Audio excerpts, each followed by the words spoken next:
Umuulan ng malakas sa isang marangyang lugar ng Villa. Sa loob, sa isang malawak at eleganteng silid, isang sanggol ang mahimbing na natutulog sa kanyang duyan. Sa tabi nito, may isang malaking lalaki na tahimik na nakatingin, ang kanyang mga mata puno ng malamig na pagtatasa. Noong araw na isinilang ako, tiningnan ako ng aking ama at malamig na bamulong. Ang pinakamalaking kamalasan sa buhay ko ay ang ipanganak ka sa parehong araw at buwan ni Cajun. Si Cajun, isang batang pinagpalan ng Diyos ng espada.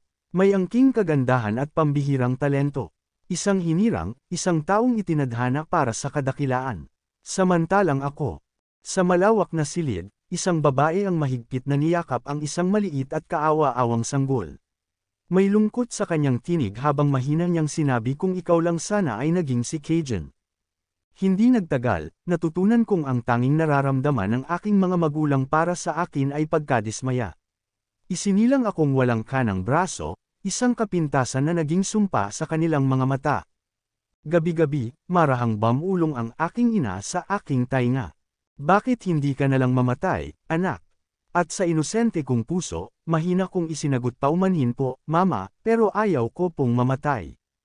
Ngunit bago pa man ako isinilang, narinig ko na ang mga pangarap ng aking ama. Mula sa loob ng sinapupunan ng aking ina, narinig ko siyang nagsabi ang batang ito ang magiging pag-asa natin. Hindi ko man kayang higaitan si Cajun, pero ang anak ko, siya ang magpapakita na mas mahusay tayo kaysa sa kanila. Ngunit mula nang ipanganak ako, nabura ang lahat ng kanyang inaasahan. Ako ay isang pagkakamali, isang pagkukulang, isang kahihiyan. Ako ang bato sa daan ng kanilang mga pangarap, at walang silbi ang isang batong wala ng halaga. Lumipas ang panahon, lumaki kaming dalawa ni Cajun.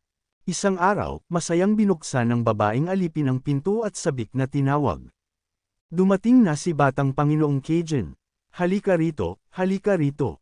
Diyos ko, kapag ngumiti ang Batang Panginoon, para siyang isang anghel.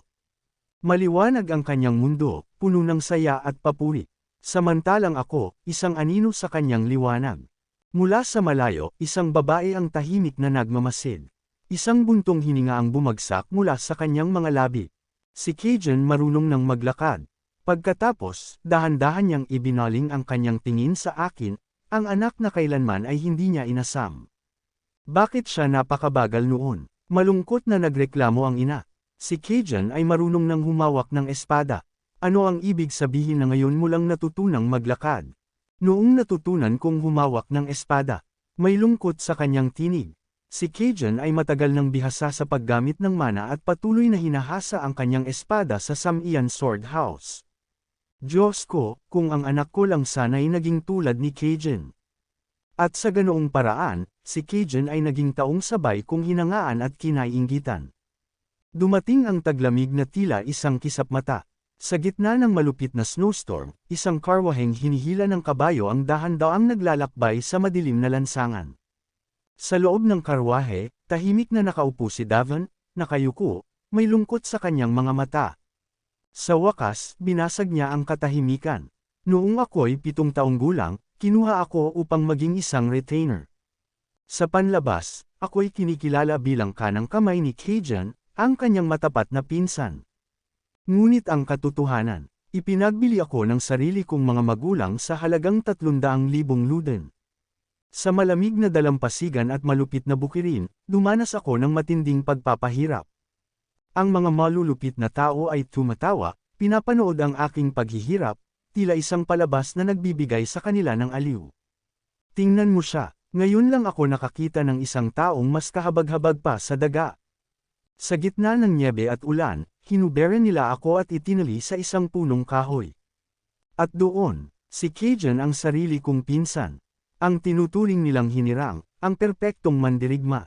Walang habas niya akong binugbog mulat sa pool, hindi niya ako nagustuhan. Ginawa niya akong laruan, isang bagay na maaari niyang wasakin sa tuwing nais niyang ilabas ang kanyang galit. Habang dumurugo ang aking katawan, masaya pa siyang nagsabi umiiyak ka. Mas malakas pa. Ngunit sa halip na sumunod, pinilit kong pigilan ang aking luha.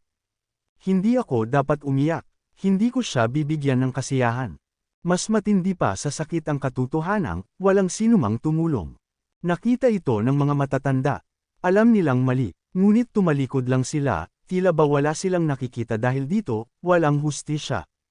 Ang nag-iisang tao na maaaring pumihil kay Cajun, ang aking tiyuhin, matagal nang umalis. At mula noon, walang makakapigil sa halimaw. Lumipas ang mga taon. Si Cajun ay lumaki, ngunit sa halip na maging isang marangal na mandirigma, lalo siyang naging isang halimaw. Ginawa niyang libangan ang pang-aapi sa mahihina.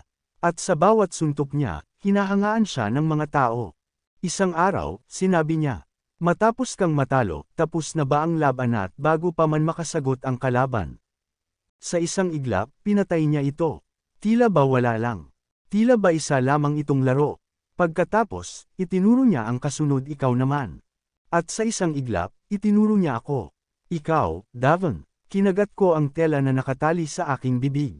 Wala akong karapatang tumanggi. Wala akong pagpipilian. Sa aking isipan, sumisigaw ang isang damdamin.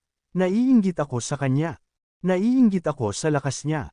Gusto ko ring maging malakas. Sa aking nag-aapoy na determinasyon, sumugod ako upang labanan siya. Nang makita ni Cajun ang aking desperadong pagsugod, ngumisi siya. Huwag mo akong titigan ng ganyan. Naiinis ako sa iyo. Sa isang kumpas lamang ng kanyang kamay, lumipad ako sa ere, bumagsak ng ilang dosenang metro palayo. Nang bumagsak ako sa lupa, narinig ko ang kanyang malupit na tinig. Isang mahina at walang silbing gaya mo. Anong karapatan mong tumitig sa akin ng ganyan? Akala mo ba matatalo mo ako sa pagsisikap lang? Sige, subukan mo. Alam kong hindi sapat ang pagsisikap lang. At habang patuloy akong nagsisikap, si Cajun naman ay nagpakalunod sa alak at mga bisyo. Ngunit kahit na siya ay nalugmok, hindi ko pa rin siya natalo. Dahil siya ay isang henyo sa pakikidigma at ako, isang hanggal na patuloy lang nangangarap. Ngunit hindi maaaring ganito na lang palagi hindi habang ako ay humihinga. Sa harap ng lahat, sa gitna ng bulwagan, nagsimula ang isang laban na magpapasya sa lahat. Nagtipon ang lahat upang saksihan ang matinding labanan. Ang hangin ay puno ng tensyon, at bawat mata ay nakatuon sa dalawang mandirigmang nasa gitna ng arena. Walang sino man ang gustong sumuko, ang laban na ito ay hindi lamang tungkol sa lakas kundi sa dangal. Si Davon, mag-isang humaharap kay Cajun, ay may matinding determinasyon sa kanyang puso. Ang kanyang mga mata ay nag-aalab sa kagustuhang manalo. Sa isang mabilis na galaw, itinaas niya ang kanyang espada at buong puwersang hinampas sa lupa. Gamulong ang alikabok, at ang lupa ay nayugyog, dahilan upang mawalan ng balanse si Cajun. Damat, mariing mura ni Cajun, hindi makapaniwala sa nangyayari. Biglang lumabo ang kanyang paningin. Isang bahagyang panginginig ang gumuhit sa kanyang ekspresyon, isang bagay na bihirang makita sa isang mandirigmang tulad niya. Dito, sinunggaban ni Davon ang pagkakataon. Sa bilis ng kidlat, lumapit siya kay Cajun. Ang kanyang titig ay mabangis na parang isang gutom na mandirigma. Cajun, sigaw ni Davon, sabay pinakawala ng isang malupit na atake. Ang espada niya ay bumagsak ng may matinding puwersa, dumagundong ang buong arena, at ang lupa ay umuga sa lakas ng tama. Ang mga tagapanood ay natigilan sa kanilang kinatatayuan, ang kanilang hininga ay nahinto sa gulat at pagkamangha. Tulad ng isang bagyong walang babala, si Davon ay tumindig bilang panalo. Sa harap ng lahat, natalo niya ang kinatatakutang sword storm ni Cajun. Sa kanyang kamay, mahigpit niyang hawak ang espada na ngayon ay nakatutok sa leeg ng kanyang kalaban. Pinunasan niya ang pawis sa kanyang noo, saka marahang sinabi, sa loob ng 21 laban, lagi akong natatalo sa iyo, Cajun. Pero ngayong 29 na taon na ako, nagawa kitang talunin. Napatingin si Cajun, hindi makapaniwala sa mga narinig. Lagi akong pinagtatawanan noon, patuloy ni Davon. Paulit-ulit akong sinasabihan na sumuko na lang. Na wala akong kwenta, na aksaya lang ng oras ang ginagawa ko. Huminga siya ng malalim, saka ngumiti ng may kasiguraduhan. Pero sa huli, ako ang nagtagumpay. Ang katahimikan ay naputol ng isang sigaw ng galit. Hindi ako matatalo ng isang tulad mo. Sigaw ni Cajun, nanginginig sa pagkadismaya. Ngunit sa sandaling iyon, bumalik sa isipan ni Davon ang mga alaala ng kanyang kabataan. Naalala niya ang malamig na tinig ng kanyang ina, kung sana isa kang Cajun. Ang mapait na buntong hininga ng kanyang ama, kung sana ang anak ko ay isang Cajun. Isang matinding galit at determinasyon ang bumalot sa kanya. Sa isang iglap, mas hinigpitan niya ang hawak sa kanyang espada, ang mga mata niya ay matalim na parang talim ng kanyang sandata. Matapang niyang sinabi, kung ako ikaw, hinding-hindi ko ipamumuhay ang buhay mo. Ang mukha ni Cajun ay namutla sa kahihiyan, ngunit sa halip na sumuko, nag-apoy ang kanyang galit.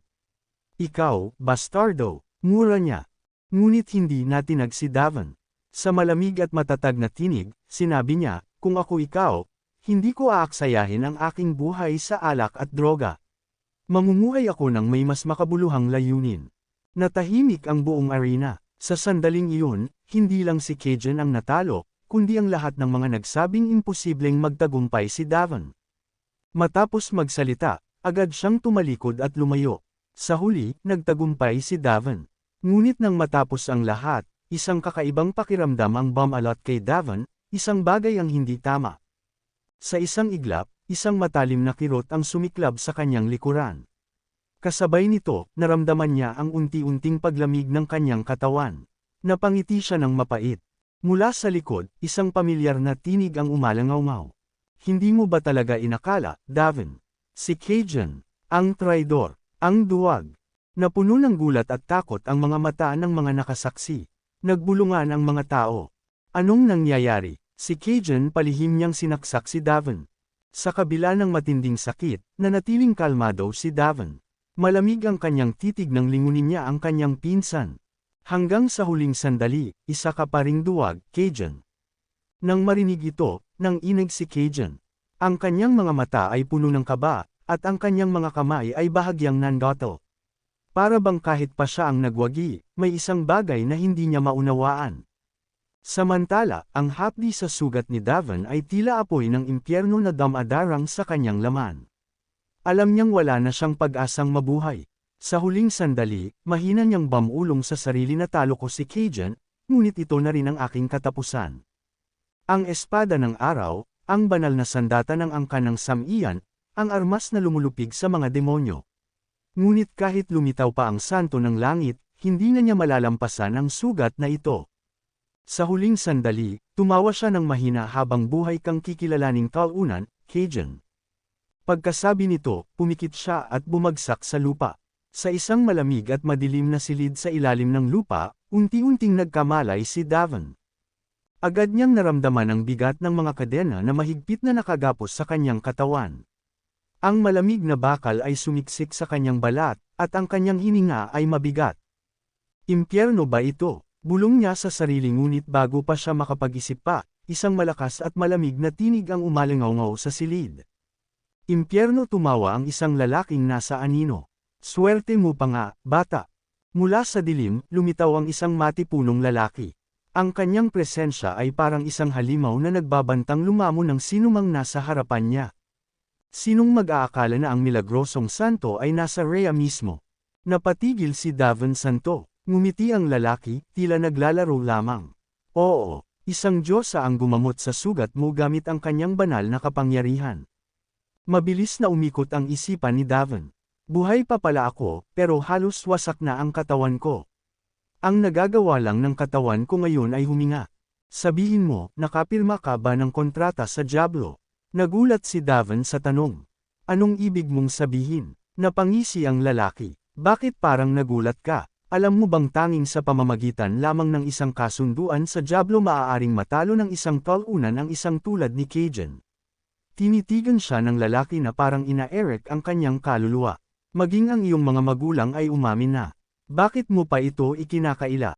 Sa sandaling iyon, bumalik sa isipan ni Davon ang malamig na titig ng kanyang ama at ina. Ang mga taong dapat ay nagmahal sa kanya, ngayon, sila mismo ang nagtatakwil sa kanya. Sa isang mahinang tinig, sinabi niya, ganoon ba? Patuloy ang lalaki, walang bahid ng emosyon. May natagpuan kaming dugo at mga alay ng sakripisyo sa iyong bahay. Isang demonyo ang gumamit ng buhay ng 300 inosenteng bata kapalit ng kapangyarihan. Si Young Master Cajun mismo ang pumatay sa iyo upang protektahan ang karangalan ng angkan ng Samiyan. Personal niyang pinatay ang sarili niyang pinsan at matalik na kaibigan mula pagkabata. Siguradong labis siyang nasaktan dahil doon. Sa halip na magalit, mahina lang na tumawa si Davin. Ngayon ko lang naintindihan antong hininga siya. Natalo ko si Cajun, ngunit sa huli, hindi ko pa rin nakuha ang suporta ng pamilya. Mas pinili nila siya kaysa sa akin. Walang pagbabago sa ekspresyon ng lalaki. Dinungisan mo ang dangal ng pamilya. Dahil dyan, ikaw ay ipiniit habang buhay at tinataka ng mana para hindi ka na makalaban. Handa ka na bang mabulok sa bilangguan, Davin? Alam niyang wala na siyang magagawa noong panahong iyon, pinutol nila ang litid sa aking mga braso at binti. Ang mana ko ay tinataka ng maraming tanikala, at ako'y itinapon sa kulungan. Lumipas ang ilang panahon. Isang araw, bumukas ang pinto ng kanyang selda. Isang pamilyar na figure ang pumasok si Cajun. Nakasuot siya ng engranding kasuotan, ang kanyang poster ay parang isang hari. Ang kanyang mukha ay puno ng kumpiyansa, at ang kanyang labi ay may mapanuksong ngiti. Davin Anya, tila aliw na aliw. Bagay sa'yo ang itsurang ito. Napatingin si Davin sa kanya, mahina at lupaypay. Ngumisi si Cajun. Alam mo ba, isa na akong hari ng espada. Sinasamba ako ng mga tao bilang pinakadakilang mandirigma. Yumuko siya at bumulong sa tenga ni Davin, at lahat ng ito ay dahil sa'yo. Maraming salamat, basura. Mula noon, madalas dumalaw si Cajun sa kanyang selda, hindi upang kausapin siya, kundi upang insultuhan at pahirapan. Unti-unti niyang binawasan ang rasyon ng pagkain ni Davin, hanggang sa wala nang natira kundi balat at buto. Hanggang sa dumating ang isang araw si Davin ay nakahiga sa malamig na sahig, nanginginig sa gutom. Ang kanyang hininga ay mabigat, at bawat ubo niya ay may kasamang dugo.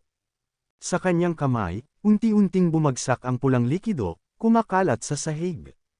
Sa kanyang huling sandali, mahina niyang inusal sa kanyang isipan kung mamamatay ako gusto kong mamatay ng taas noo. Sa sandaling iyon, ang malamig na hangin ay dumampi sa balat ni Davin.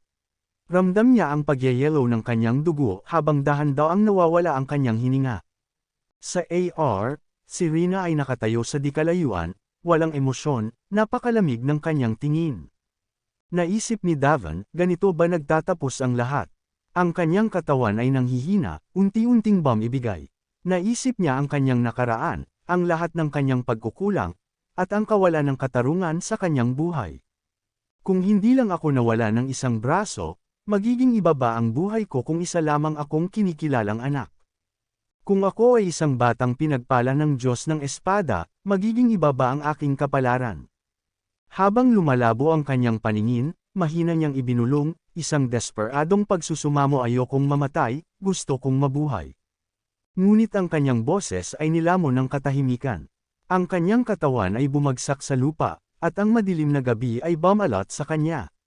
Sa gitna ng kadiliman, isang maliit na liwanag ang lumusot. Isang sinag na unti-unting lumalakas, sumisikat mula sa kawalan. Sa sandaling iyon, may bumangon sa loob ni Davin, isang matinding pagnanais. Ano pa man ang mangyari, hindi ako mamamatay. Sa di kalayuan, isang boses ang umalingaw-ngaw, malalim at makapangyarihan. Ang mga nakatatanda ng pamilya ay nakikipag-usap sa iyo, ngunit nakikinig ka ba? Mula sa kawalan, isang sigaw ang biglang yumanig sa kanyang isipan. Nagising siya, ang kanyang mga mata ay bumukas at ang matinding sakit ang bumaha sa kanyang katawan. Nanginginig siya, ngunit may isang bagay ang bumabagabag sa kanya. Ang sakit na ito mula sa aking kanang kamay hindi niya maintindihan. Nawala ang kanyang kanang braso matagal na, ngunit ngayon, parang nararamdaman niya itong muli. Isa ba itong panaginip ngunit kung ito ay panaginip bakit napakatotoo nito? Sa kanyang harapan, isang matandang lalaki ang nakatayo, ang kanyang presensya ay mabigat at puno ng awtoridad. Isang biglang pakiramdam ng pamilyaridad ang bumalot kay Davin. Paano ko siya kilala? Sandali, sinabi ba niyang ang pangalan niya ay Vinan Adina? Ang ikapitong anak.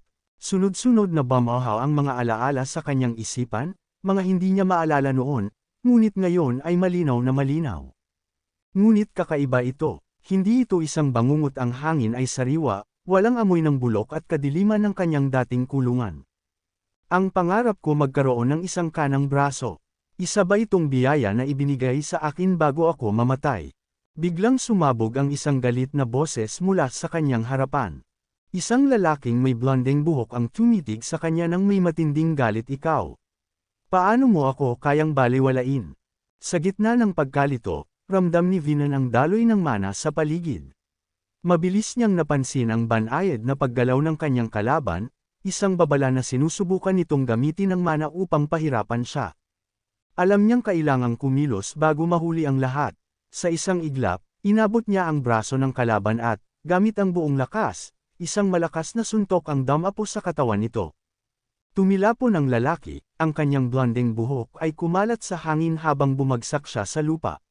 Pero sa halip na dumaan sa kanyang isipan ang tagumpay, mas naging palaisipan kay Venan ang nangyari. Hindi sapat ang lakas ng suntok na iyon upang may hagis siya ng ganoon kalayo. Malakas siya, ngunit bakit napakabagal ng kilos niya? Sa harapan niya, nakahandusay ang lalaki, hawak ang kanyang pisngi na may bakas ng kamao. Mahina ngunit may halong pagkapahiya, nagsalita si Venan. Pasensya na aksidente lang. Inilahad niya ang kanyang kamay upang tulungan itong tumayo, ngunit sa halip na tanggapin ang alok, mariing itinaboy ito ng lalaki, ang galit ay kumikislap sa kanyang mga mata. Ikaw, kapal ng mukha mo. Sigaw nito, puno ng puot. Dahil lang ba nakabilang ka sa pangunahing sangay ng pamilya, akala mo'y mas mataas ka sa amin. Tandaan mo, ang anak ko mismo ang dudurog sa'yo ng walang awa. Ito ang unang pagkakataon na tatalunan ng pangalawang sangay ang pangunahing pamilya. Sa narinig niyang iyon, tahimik na nag-isip si Venan. Katulad siya ng aking ama palaging nais manalo laban sa kanyang nakatatandang kapatid. Ngunit nang mapagtanto niyang hindi niya kayang tuparin ang pangarap na iyon, ipinasang lahat ng pag-asang iyon sa akin, sa kanyang sariling anak. At ano ang naging resulta? Isa siyang ama na walang inatupag kundi ang sariling ambisyon, habang ako naman ay isang anak na walang halaga sa kanya. Tinalikuran siya ng blondeng lalaki at mariing sinabi, hindi ko malilimutan ang kayabangan at kawalang galang mo ngayon. Hintayin mo na lang ang araw ng tunay na espada. Matapos sabihin iyon, lumabas ito, iniwan si Venan na nakatayo, naguguluhan at nag-iisa. Pagbalik sa kanyang silid, umupo si Venan sa isang upuan at huminga ng malalim. Marahang isinandal ang ulo sa dingding, pilit nililinaw ang kanyang isipan. Hindi ba ito isang panaginip? Dapat ay natutulog na ako ngayon, ngunit bakit parang nagsisimulang bumalik ang iba pang mga alaala? Mula sa kailaliman ng kanyang isipan, biglang lumitaw ang mga pira-pirasong alaala. Ang aking ina, pumanaw matapos niya akong isilang. Ang aking ama, ni minsan hindi niya ako binigyang pansin. Ang ibang bata, ginawa akong laruan upang ibuhos ang kanilang galit. Si Venan, ang ikapitong anak ng kilalang angkan ng Adina swordsmanship, ay isang duwag na palaging nagkukulong sa kanyang silid. Isang mahina, itinakwil na anak. Isang pangit na sisiw na itinapon ng sariling pamilya. Isang target ng pangalawang sangay, na naghahangad na higaitan ng pangunahing pamilya. Ngunit ngayon, isang katotohanan ang tumambad sa kanya. Si Davon, ang isang armadong tauna ng pamilya Samian, ngayon ay naging si Venan, ang inutil na anak ng pamilya Adina. Sa tingin ko, ito ang tinatawag nilang, muling pagkakatawang tao. Napalunok siya, wala siyang maintindihan. Dahan-dahan siyang bumangon mula sa kanyang kama at lumapit sa isang lumang istan. Hinugot niya ang isang lumang talaarawan at binuklat ito. Isang pahina ang agad na tumambad sa kanya. Bakit hindi ko magawa ang mga nagagawa ng aking mga kapatid? Lahat ng kamag-anak mula sa pangalawang sangay ay naghahanap ng paraan upang tapokan ako. Pati ang mga utusan at alipin, hindi man lang ako binibigyang pansin. Sa sandaling iyon, isang malamig na boses ang biglang nagbago ng katahimikan. Mukhang sinagot na ng Diyos ang ating mga panalangin, bata. Nanigas si Venan. Agad siyang napalingon, ngunit walang ibang tao sa silid. Ano iyon? May ibang tao ba rito? Hanggang sa huling sandali, gusto kong mabuhay, at gusto kong mamatay. Hindi ko alam kung totoo nga ba iyon. Ang mga nais mamatay, naglalaho, habang ang mga nais mabuhay, muling nabubuhay. Sa sandaling iyon, isang pangalawang boses ang sumingit. Talaga bang naniniwala ka sa kalokohang iyan? Dahil sa narinig, mas lalong lumalim ang pagkalito ni Venan. Sino ka? May ibang tao ba sa kwartong ito? Tanong niya, pinipilit pakalmihan ang sarili. Sa halip na sagot, isang mahinahong tawa ang umalangaw sa silid. Ikaw ba ay inosente, o sadyang hanggal? Dumagundong ang tibok ng kanyang puso. Isa ka bang demonyo na sinusubukang dein ako? Dahil ba sa aking muling pagkakatawang tao, isang bagay na hindi dapat mangyari? Ngunit sa halip na sagutin ang kanyang tanong, ang boses ay ngumiti lamang at nagsalita muli. Bakit mo iniisip ng ganyan kalalim? Ako ang orihinal na may-ari ng katawang iyan. Nanlaki ang mga mata ni Vinan. Ang orihinal na may-ari. Ibig mong sabihin, ikaw si Vinan. Tumugon ang tinig, may halong pangungot siya. Ang pangalan ko noon ay Vinan. Ngunit dahil isinuko ko ang aking katawan sa iyo, wala na akong pangalan. Mula ngayon, Julian na lang ang itawag mo sa akin. Naguluhan si Vinan. Paanong? Namatay na siya, hindi ba? Kailan pa ito nangyari? Tanong niya, ang tinig ay puno ng pag-aalinlangan. Ngumiti si Julian, isang mapaglarong ngiti na may halong misteryo. Isang salita ng kaliwanagan, sagot niya. Napakunot noo si Vinan. Salita ng kaliwanagan. Inulit niya ang mga salitang iyon, hinahayaang lumutang sa kanyang isipan. Kaliwanagan, isang biyayang ipinagkakalob lamang ng mga Diyos sa mga napiling nilalang. Narinig niya na may mga ipinanganak na may kakayahang marinig ito, isang patunay ng kanilang basbas mula sa langit. Pero siya, hindi siya isa sa mga pinagpala. Tiningnan niya si Julian, ang ekspresyon ay puno ng pagsusuri. Ibig mong sabihin, isa kang Diyos. Bahagyang natawa si Julian, ngunit may bahid ng panunuya sa kanyang tinig. Kapag naabot natin ang hindi mabilang na tagumpay, tinatawag natin itong sakuna. Kapag natapos natin ang ating sakuna, huminto siya saglit bago ipinaliwanag pa, sa simula, nilayon kong tawagin ang isang banal na nilalang upang palitan ang posisyon kong iniwan. Ngunit kung nais kong maging isang tunay na Diyos at hindi isang hamak na nilalang, kailangan kong maranasan ang lahat ng pagsubok na ito. Ang bawat isa sa kanila ay isang sakuna, isang hagdan patungo sa pagiging ganap. Natahimik si Vinan. Nauunawaan niya ang nais iparating ni Julian, ngunit isang bagay ang malinaw sa kanya, wala siyang interes sa mga pangarap ng taong ito. Ang totoo, malamig niyang sagot, wala akong pakialam sa mga tagumpay mo. Kung totoo ngang muli akong nabuhay, gagamitin ko ang pagkakataong ito upang mamuhay ayon sa sarili kong kagustuhan. Wala akong oras para makinig sa mga kahilingan ng isang multo. Bahagyang sumili ang isang mapanuksong ngiti kay Julian. Oo, isinuko ko ang aking buhay at ikaw ang naghangad nito. Bilang resulta, ito ang nangyari. Subalit, itinaas niya ang isang daliri. Mahina ang aking espiritual na enerhiya. Kapag tuluyan itong naubos, mamamatay ang katawang ito. Itinagilad niya ang ulo, waring inaaral ang reaksyon ni Vinan. Ayos lang ba sa iyo iyon? Napakunot ang noo ni Vinan, ngunit nanatiling matigas ang kanyang tindig. Ano to? Tinatakot mo ba ako? Ang katawang ito ay malakas at malusog. Hindi ito basta-basta mamamatay. Ngunit sa isang iglap, biglang lumamig ang kanyang dugo. May kung anong bumalot sa kanyang katawan, isang hindi maipaliwanag na pangamba. Nagbago ang ekspresyon niya, nanlaki ang kanyang mga mata habang unti-unting napagtanto ang isang katotohanan, ikaw tarantado ka. Ngumiti lamang si Julian, malamig at puno ng tiyaga. Kita mo, napaka-inosente mo. Nagtagpo ang kanilang mga mata. Sa isang kisap mata, bumalot ang isang matinding enerhiya sa paligid ni Julian, at sa sumunod na sandali, nagsimulang bumukas ang mga alaala niya, mga alaala na hindi kanya. Nagbalik ang nakaraan, at sa harapan ni Vinan, lumitaw ang isang madilim na tanawin. Basura, hanggal, sipa pa. Sa kanyang isipan, nakita niyang ang batang si Julian ay pinagpapasahan ng mga suntok at sipa. Hindi isang beses, hindi dalawang beses, walang katapusan. Ngunit ang ekspresyon sa mukha ng batang iyon. Hindi siya desperado. Nagpapanggap siyang mahina, habang nakaluhod sa harap ng mga nanlilibak sa kanya, unti-unti niyang itinatayo ang pundasyon ng kanyang paghihiganti.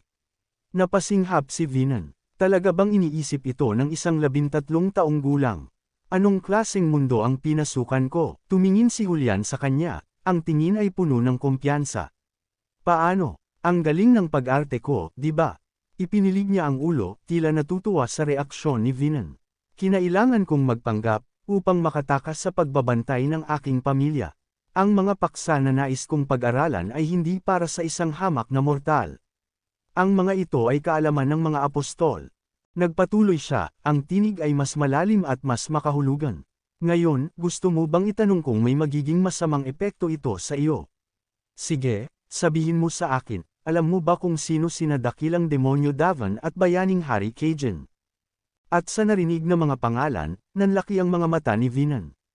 Dakilang demonyo Davan, bayaning Hari Cajun. Napatingin siya kay Julian, hindi makapaniwala. Ang mga pangyayaring ito, isang malamig na pakiramdam ang bumalot sa kanya.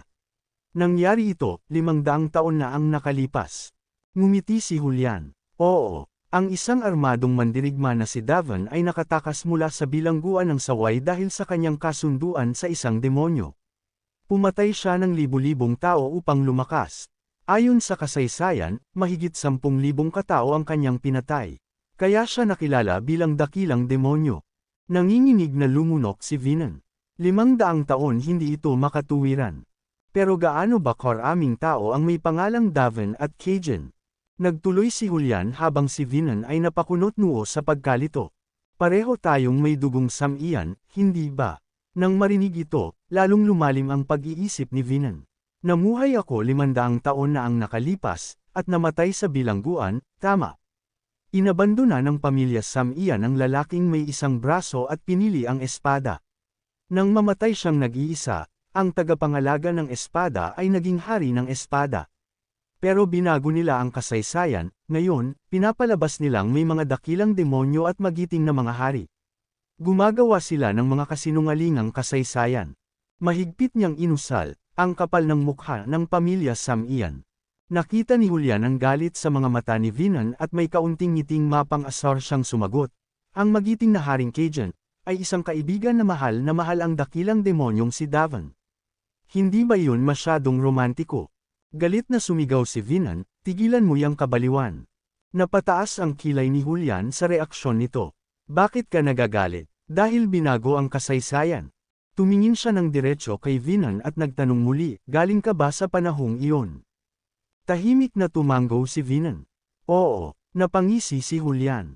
Ibig sabihin, napakatanda mo na. Huwag ka nang magalit, matandang lalaki. Sa huli, ang kasaysayan ay kwento lamang ng panig na nagwagi. Napailing si Vinan, pinagmamasdan ng batang nasa harapan niya. Bakit isang 13 taong gulang ang nagsasalita ng ganyan? Nagkibit balikat si Julian, may bahagyang tawa sa kanyang boses. Mabilis lumaki ang mga bata ngayon, hindi tulad noong panahon mo. Napabuntong hininga si Vinan, alam niyang walang saysay ang pagtatalo. Sige, ituloy mo. Muling nagsalita si Julian, mas seryoso ngayon. Nilunok ng magiting na hari ang kanyang luha at nakipagtulungan sa pinakadakilang bayani ng kanyang panahon, ang kanyang matalik na kaibigan, ang hari ng araw na espada, upang talunin ang dakilang demonyong si Davan. Saglit na natahimik si Vinan bago nagtanong, sino ang hari ng araw na espada? Hindi ko pa naririnig ang pangalang yan. Ngumiti si Julian, waring nasa sabik sa kanyang susunod na sasabihin. Hindi mo ba kilala si Oslan Shaang? Ang ninuno ng pamilya Adina, si Vinan, ay napasinghap. Oslan ang tusong batang iyon. Si Arsen Adina, ang unang pinuno ng pamilya, ay isang alamat. Noong bata pa siya, may masidhing paghanga sa isang tao, isang mandirigmang iginapos ng kasaysayan. Noong unang beses siyang lumapit kay Davan, ang kanyang mga mata ay nagliliyab sa sigasig. Sir Davan, ako si Arsen, hinahangaan kita. Balang araw, gusto kong maging katulad mo. Ngayon, sa muling pagkabuhay ni Vinan, naalala niya ang sandaling iyon. Sa gitna ng lumipas na panahon, may isang katotohanang hindi nagbago. Tahimik niyang sinabi, kahit bata pa siya noon, isa na siyang kaibigan. Isa siyang estudyante. Ngunit sa isang iglap, napawi ang alaala ano bang meron sa isang tulad ko. Bulong ni Vinan sa sarili. Bumisita siya sa akin sa bilangguan noon. Alam niyang wala akong kasalanan. Sa kanyang isipan, muling umalangaw-ngaw ang pangakong binitawan ni Arsen, ang kapangyarihan ay hindi kailanman mananaig sa katotohanan. Pangako, ibabalik ko ang iyong dangal, kahit gaano pa katagal. At pagkatapos ng pangakong iyon, hindi na siya muling bumalik. Siya ang unang pinuno ng pamilya Adina, biglang sambit ni Julian. At iniwan niya sa atin ang isang panghabang buhay na misyon. Napakunot noo si Vinan. Anong misyon? Lumingon si Julian, bumantong hininga, at saka nagsalita. Lagpasan ang angka ng Sam-Ian, at ipaglaban ang katotohanan. Ang sagot na iyon ay nagpatigil kay Vinan. Nagkataon lang ba ito? Tanong niya sa sarili. Aslan, noon pa lang, gusto nang ilantad ang katotohanan. At siya lang ang may hawak ng tunay kong kwento. Hindi ito isang simpleng pagkakataon. Isang mabigat na katotohanan ang bumagsak sa kanya. Ang kumpanya ni Arsen Fon, iniwan ang Adina upang ipaglaban ang katotohanan. At ang Adina mismo ay nabuo upang ibalik ang aking dangal. Ang pamilya ni Arsen, ito ba ang aking tadhana? Kaya ba ako muling isinilang sa pamilyang ito? Huminga ng malalim si Vinan. Kung ganun, ako ang susunod na sa katuparan ng kanyang pangarap. Napangiti si Julian. Kung magtatagumpay ka, magiging isang Diyos ka. At kung ako'y magiging isang Diyos, sagot ni Vinan, mapapabasbasan kita. Magkakaroon tayo pareho ng gantimpala. Walang pag-aalinlangan, lumapit siya sa altar, kinuha ang isang lumang espada, at mahigpit itong hinawakan. Salamat, Arsen. Ang kanyang tinig ay puno ng determinasyon. Ipagpapatuloy ko ang misyong iniwan mo. Malalampasan ko ang pamilya Sam-Ian. Aakyatin ko ang angka na minsang nagtaksil sa akin, hindi bilang kaaway, kundi bilang isa sa kanila. Pagkatapos, lumabas sila ni Julian mula sa Villa Matanda. Saan ka pupunta? Tanong ni Julian, pabirong nakangiti. Malamig ang naging sagot ni Vinan, ilang beses ko bang sinabi na huwag mo akong tawaging matanda? Napailing si Julian. Sok, kung nabuhay ka 500 taon na ang nakalipas, matanda ka na talaga. Mabilis ang naging tugon ni Vinan, ano pa ito? Isang misyon. Siguro dahil matanda na ako, humihina na rin ang alaala ko. Natawa si Julian. Aba, kung ganun, tatawagan na lang kitang Vincent. Sa hindi kalayuan, isang malakas na ingay ang pumuno sa paligid. Isang torneo ng espada ang nagaganap. Tahimik na tumitig si Vinan. Ano kaya ang estilo ng martial arts sa panahong ito? Gaano na kaya ito lumakas matapos ang 500 taon? Ngunit sa sumunod na segundo, bakit parang biglang bumigat ang katawan ko? Biglang dumilim ang kanyang paningin. Nang magising siya, nasa loob na siya ng kanyang isipan, ano ang nangyari sa gitna ng kanyang isip? Isang malakas na enerhiya ang bumalat sa kanya. Para itong isang ilog ng dalisay na mana, bumubulwak hula sa kanyang kaluluwa. Napadilat siya. Ano ito? Ang agos ng mana na ito. Julian, sigaw niya, nasaan ka? Sa kanyang harapan, lumitaw ang isang nakangiting Julian. Bakit bigla mo akong hinahanap? Ani Julian, nag-uunat pa ng braso. Bakit hindi ka nag-aaral ng espada? Sigaw ni Vinan. Narinig ni Julian ang paliwanag at napakurap bago nagtanong, dahil may sakit ako, hindi ako makakapag-aral. Napasinghap si Vinan at biglang sumigaw, bakit? May halong takot ang tinig ni Julian nang sumagot, ganyan na ako ipinanganak. Napaisip si Vinan sandali bago nagtanong, mayroon kang banal na buto, bakit hindi mo pag-aralan ang eskrima? Nang nguso si Julian at nagpumiglas, pakawalan mo ako. Ngunit sa halip na sumunod, mas lalo pang lumapit si Vinan at seryosong tinanong, ano ang banal na buto at bakit mo ginagawa ang masasamang bagay na ito? Malamig ang boses ni Vinan habang ipinapaliwanag, ang banal na buto ay nangangahulugan na maaari mong itago ang mana sa iyong katawan, partikular sa iyong mga buto. Nanlaki ang mga mata ni Julian. Pag-iimbak ng mana sa mga buto. Napailing si Vinan at may halong pangungutya ang tinig nito. Nakakaloka. Paano ko ba ipapaliwanag? Makinig ka ng mabuti. Tumingin siya sa malayo, tila binubuo sa isip ang tamang salita. Kailangan ng mga mandirigma ang mana upang magkaroon ng lakas na lampas sa normal. Ang pagkakaroon ng banal na buto ay nangangahulugan na bukod sa iyong puso, maaari mo ring itago ito sa iyong mga buto. Ibig sabihin, mayroon kang walang katapusang pinagkukunan ng mana. Sa narinig, napanganga si Julian. Napakaganda. Pwede akong maging ganoon. Ngunit napailing si Vinan. Hindi mo pa rin alam kung gaano ito kahalaga. Nagpakawala siya ng isang malalim na buntong hininga bago bumulong, Cajun, ang tinatawag mong matapang na hari, mayroon din siyang banal na buto. Tumingin siya sa kanyang kamay, tila may malalim na iniisip, at tahimik na sinabi, nakakatawa, matapos akong muling ipanganak bilang Cajun, isang taong labis kong kinamumuhian sa nakaraang buhay ko.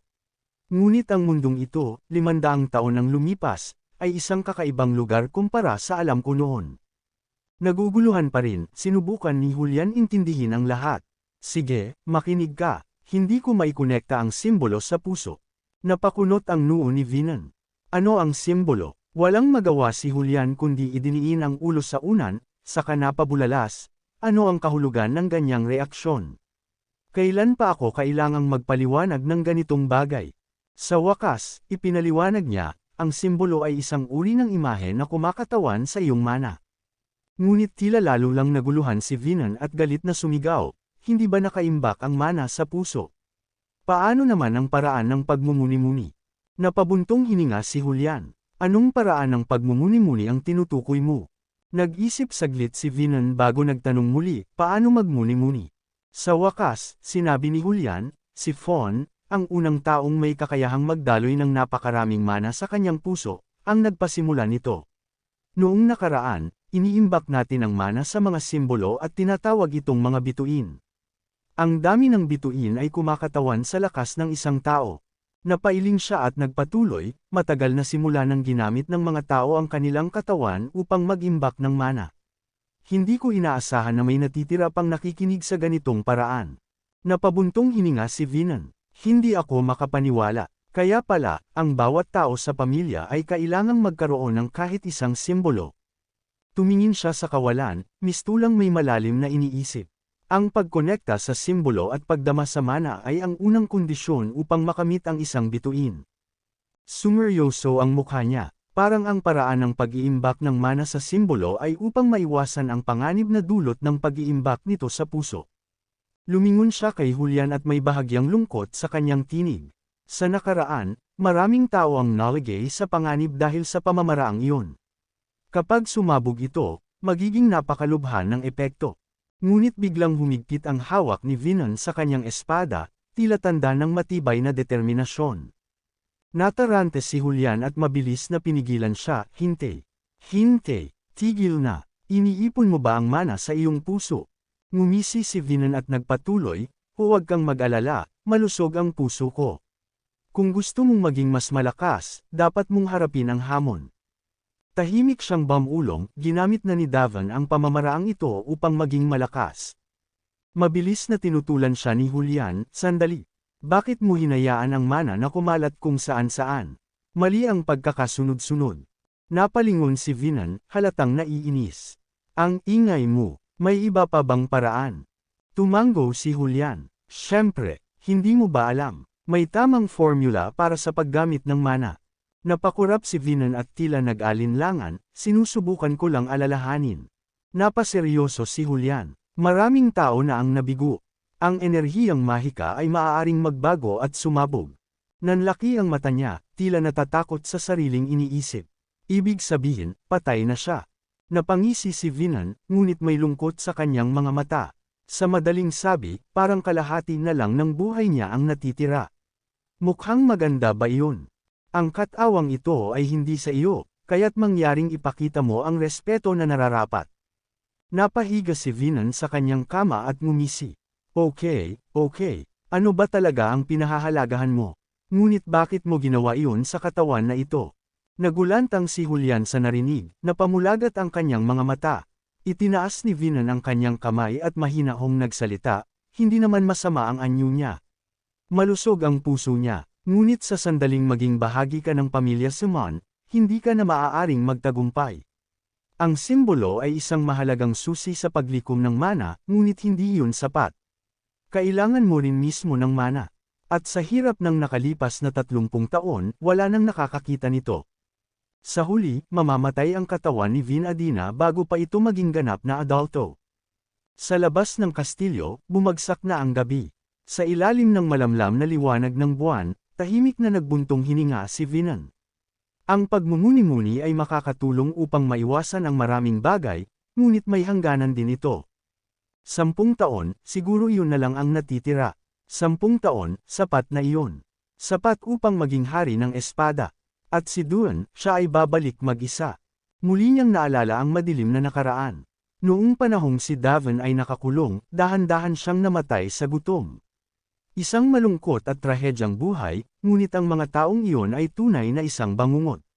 Napakatagal kong nagdusa. Biglang, may malakas na katok mula sa labas ng silid. Batang Panginoon, ano ang ginagawa mo riyan? Sagutin mo ako. Naputol ang pagninilay-nilay ni Vinan. Bahagya siyang napapitlag at itinaas ang tingin. Sa isang iglap, bumukas ang pinto at isang lalaki ang pumasok, halatang nag-aalala. Diyos ko, anong nangyayari rito, Batang Panginoon? Ano ang ginagawa mo sa loob ng silid? Napakunot-noo si Vinan at malamig na tumingin sa lalaki. Ikaw ba ang aking lingkod? Ngumiti ang lalaki at walang pag-aalinlangang sumagot, Siyempre, sino pa ba? Tahimik na pinagmasdan siya ni Vinan. Wilson, ang taong personal na papatayin ni Julian sa loob ng 3 taon. Ngumiti siya, casual na hinubad ang kanyang kamiseta, at sinabing, dumating ka sa tamang oras. Dalhan mo ako ng malinis na damit at linisin ang silid. Napakunot-noo si Wilson. Bakit parang mas malakas siya ngayon kaysa dati? Siya pa rin ba ang mahinang Vinan na kilala ko? Batang Panginoon, nag-aalalang tanong ni Wilson, anong ginawa mo para magmukhang wasak ang buong silid? May ginawa ka bang kakaibang eksperimento? Mabilis na itinanggi ni Vinan, hindi, wala. Galit na sumimangot si Wilson. Anong silbi ng pag-iisa mo rito at pagbabasa hanggang sa mabaliw ka? Siguradong natuto ka ng itim na mahika, hindi ba? Isusumbong kita sa itaas. Tahimik na tumawa si Vinan. Bihira lang makakita ng isang lingkod na may lakas ng loob magsalita ng ganyan sa kanyang Panginoon. Napalunok si Julian sa gulat. Mula pa noong simula, sinubukan ni Wilson gawin ang mga bagay na hindi nais ng kanyang Panginoon. Ibig sabihin, wala siyang mabuting intensyon. Malamig na tinignan siya ni Vinan. Totoo, mas marami kang ginagawa kaysa dati. Pero hindi ba't tungkulin mo iyon? Nap-icon si Wilson. Sabi ko, hindi ko gagawin ang mga bagay na ayaw kong gawin. Ano sa tingin mo kung bakit ako nandito? Matamang tumingin si Vinan at malumanay na tumugon, isa ka lamang lingkod, hindi ba? Pagkatapos ay tumalikod siya. Kung ayaw mong gawin, huwag mo. Ako na lang ang kukuha ng sarili kong gamit. Napatitig si Wilson habang palabas si Vinan. Saan ka pupunta, Batang Panginoon? Sa balkonahe mo. Kukunin ko ang damit ko roon. Sasabihin ko na lang na ayaw mo akong tulungan. Nagalit si Wilson sa narinig. Ayaw man niyang umamin, pero hindi niya maatim na hayaan si Vinan gawin ito. Gagawin ko na. Sinong nagsabi na hindi? Sigaw niya bago mabilis na kinuha ang damit at nagsimulang ayusin ang silid. Sa loob-loob niya, lihim siyang nag-isip, ang dating Vinan ay isang duwag, kahit mga lingkod ay kayang tapakan siya. Ginawa nila ito ng sadya. Si Julian ay napaisip rin. Oo, sa tingin ko ganoon nga, tahimik na ngumiti si Vinan. Tama ka. Bahagyang ngumiti si Vinan, ngunit sa likod ng kanyang mga mata ay may nakatagong bahid ng lamig. Sila ay isang grupo ng mga taong hindi alam ang kanilang lugar, mahilig silang subukan ang pasensya ng iba. Kailangan nilang makita kung anong uri ng tao ang ikapitong tagapagmana ng pamilya Adina. Napalunok si Julian, ramdam ang bigat ng mga salitang iyon. Bukod pa riyan, si Wilson, siya ay bahagi rin ng grupong fanatikong pumatay ng daan-daang tao. Hindi natin maaaring baliwalain iyon. Itinagilad ni Vinan ang kanyang ulo at walang bahid ng emosyon na sumagot, pumatay ng tao. Ibinaba niya ang kanyang tingin kay Wilson at mahinahong nagsalita, ngunit ang bawat salita ay parang matalim na espada.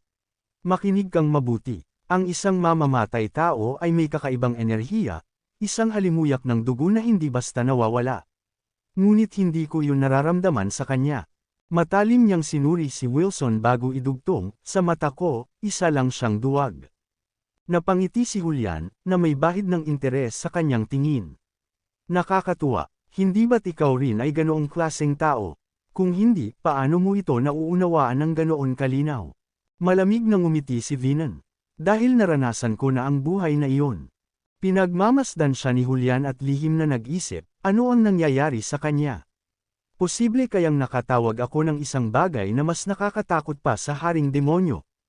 Sa kabilang dako, biglang bumukas ang pinto. Pumasok si Wilson, halatang inis, at naglakad papalapit kay Vinan.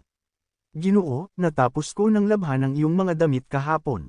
Nagustuhan mo ba kung paano ko nilinis ang silid? Nakaupo lamang si Vinan sa kanyang upuan, hindi man lang nagpakita ng emosyon. Salamat sa iyong pagsisikap. Ngumisi si Wilson, ngunit ang kanyang tono ay may halong panunuya. Huwag mo sanang gawing larangan ng digmaan ang silid mo sa susunod. Walang kahit anong pagbabago sa ekspresyon ni Vinan. Sige, hindi ko na yun gagawin ulit. Sa puntong iyon, lihim na napangiti si Wilson. Mukhang mas sunod-sunyiran na siya ngayon. Ano pa bang magagawa ng isang walang silbing Vinan kahit na umasta siya ng mayabang? Ngunit sa isang iglap, nagsalita si Vinan. Wilson. Napalingon si Wilson, bahagyang nagulat sa malamig na tono nito. Dalhan mo ako ng isang kahoy na espada, 1 metrong haba, may bigat na 500 gramo, at gawa sa itim na kahoy. Alam kong may ganito sa bodega. Saglit na nanahimik si Wilson bago ngumisi. At paano kung tumanggi ako? Biglang tumayo si Vinan. Ang kanyang tingin ay hindi nagbago, payapa, ngunit nakapipinsala. Ngumiti siya, ngunit sa ilalim nito ay may mabigat na banta. Kung ayaw mong gawin, ako na lang ang kukuha nito. Lumapit siya ng isang hakbang, halos magdikit ang kanilang mga mata. Ngunit paano ko ipapaliwanag sa tagapagbantay ng bodega kung bakit kailangan kong kunin ito mismo? Huminto siya saglit, saka idinugtong, tama nga pala, Wilson, alam mo ba kung sino ang nagbabantay sa bodega? Nanatiling tahimik si Wilson, ngunit ramdam ang bahagyang paglamig ng kanyang balat. Ngumiti si Vinan, isang ngiting walang bahid ng awa. Ang mga tagapagbantay doon ay mga eksperto. At higit sa lahat, sila ay lubos na tapat sa mga tunay na tagapagmana ng pamilyang ito. Sandali lang, mabilis na hinawakan ni Wilson ang balikat ni Vinan sa pamamagitan ng reflex. Ngunit sa isang iglap, hinigpitan ni Vinan ang pagkakahawak sa kamay ni Wilson at walang kahirap-hirap itong ibinagsak sa lupa. Napasinghap si Wilson, hindi inasahan ang bilis at lakas ni Vinan. Ngumiti si Vinan at nagsalita ng may malamig na tinig, pasensya na. Marami akong hindi magandang alaala ng biglaang pag-atake mula sa likod. Napangiwi si Wilson habang minamasahe ang kirot sa kanyang kamay. Ngunit, hindi ko pa narinig na nangyari yun dati. Binitiwan ni Vinan ang kanyang kamay at tinitigan siya ng diretsyo sa mata. Mabuti, simula ngayon, tandaan mo ito sa iyong isipan. Tahimik na dumain si Wilson sa kanyang puso, ang sakit. Kahit paghawak lang sa kanya, ramdam ko na ang bigat ng lakas niya. Hindi niya namalayang napaungol siya sa sakit, kaya mahina at may pag-aalinlangan siyang sumagot. Oo, hindi, ano nga ulit ang sinabi mo? Ngunit bago pa siya makapag-isip ng maayos, isang matinding inis ang bumalot sa kanya. Dahil sa kirot at kahihiyan, agad siyang sumugod kay Vinan, ngunit sa halip na umatras, malamig lamang siyang tinitigan nito na parang isang guro sa kanyang estudyanteng pasaway. Ano ang gusto mong sabihin? Tanong ni Vinan nang walang bahid ng takot. Muling nag-alinlangan si Wilson, pero naalala niya ang pinag-usapan nila kanina. Oo, hindi, ano nga ulit ang sinabi mo? 1 metro ng Blackwood, tama ba? Ngumiti si Vinan ng pilyo. Hindi mo ba sinabi na ayaw mong kunin ito? Nagpanteng ang tenga ni Wilson. Hindi ko sinabing ayaw kong gawin ito. Sigaw niya, bago mariing isinara ang pinto. Ngunit ilang segundo lang, agad itong bumukas ulit at mabilis siyang nagbigay ng paliwanag. Nagsara ang pinto dahil sa hangin. Hindi ko iyon sinasadya. Tiningnan siya ni Vinan na tila nang aasar. Ikaw talagang maliit na daga. Hindi ko pa nga sinasabi ang kahit ano. Hindi napigilan ni Wilson ang galit kaya lumabas siyang may hinanakit. Hindi ko siya hahayaang talunin ako ulit. Hindi na kailanman. Ipapakita ko sa kanya kung bakit ako si Wilson. Ilang minuto ang lumipas, bumalik siyang may hawak na 1 piraso ng Blackwood at itinaas ito sa harapan ni Vinan. Nakakainis, hindi ba? Akala mo ibibigay ko ito ng basta-basta. Ngunit sa halip na mabahala, isinara lang ni Vinan ang kanyang aklat at tahimik na sinabi, Wilson, alam mo ba, sa lahat ng taong kilala ko, may isa na walang kanang kamay. Tumango si Wilson, medyo na-curious.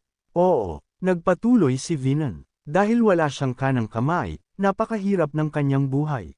Sa katunayan, hindi maganda ang naging katapusan niya. Sa sandaling iyon, biglang lumamig ang pakiramdam ni Wilson. Parang bumigat ang hangin sa paligid. Mabilis niyang tinaas ang kamay sa takot, yumuko, at sabik na inabot ang espada. Narito na ang iyong kahoy na espada. Dahan-daang kinuha ito ni Vinan at tumango. Salamat. Samantalang si Wilson, tahimik na napamura sa kanyang isip. Nakakahiya ito. Ngayon na natapos ko na ang iniutos mo, aalis na ako. Aniya, bago muling isinara ang pinto, pero sa pagkakataong ito, sigurado siyang walang hangin. Hawak ni Vinan ang kahoy na espada, pinagmasdan ito saglit, at maraang bamulong, ayos. Kailangan ko ng tamang ehersisyo. Sinimulan niyang ipraktis ang kanyang galaw sa espada. Sa bawat kilos, naramdaman niyang humihina ang kanyang katawan, ngunit sa kabila nito, may kakaibang sigla siyang nadarama. Alam kong mahina ang banal na buto na ito, pero hindi ko inakala na mapapagod ako sa ilang galaw pa lang ng espada. Huminto siya sandali, hinigpitan ang hawak sa espada, at ngumiti ng bahagya. Mukhang mahaba pa ang lalakbayin ko. Pero ang pakiramdam na ito ay napakaganda. Para bang isinilang ako upang maging isang mandirigma. Sa oras na iyon, sa isang mabilis na galaw, ginamit niya ang kahoy na espada upang hatiin ang isang straw figure. Biglang may lumapit na isang lalaki at malakas na sinabi, paumanhin, pero dahil napakahina ng mana ko, hindi ko inakala na may gagamit ng straw man. Napalingon si Vinan at sinipat ang estranghero. Sino ka? Mayabang nang umiti ang lalaki at sagot niya, ako si Radenka. Hindi ba ikaw si Vinan, ang walang silbi? Saglit na nag-isip si Vinan. Naalala niya ang sinabi ni Julian, si Radenka ay isa lamang reserbang tagapagmana. Isa rin siya sa mga kandidatong maaaring manalo sa True Sword Conference. Tumingin siya kay Radenka at bahagyang ngumiti.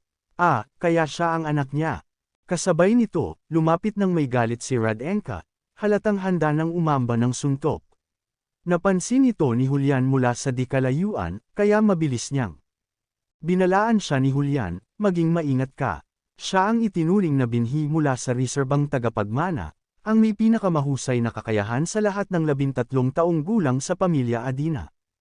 Ngumiti si Radenka ng mayabang. Sa tingin ko, kung mananalo ako sa True Sword Conference, kailangan kitang labanan. Kaya agad kitang hinanap. Napadilat si Vinan sa narinig. Ang True Sword Conference. Isang tunay na torneo ng espada na nagsasama-sama ng mga batang mandirigma mula sa pamilya Adina, ang elite na lahi ng mga swordmasters. Walang limitasyon sa edad, ngunit karamihan sa mga kalahok ay sumasali sa edad na 14, ang panahong narating na nila ang unang yugto ng tunay na lakas.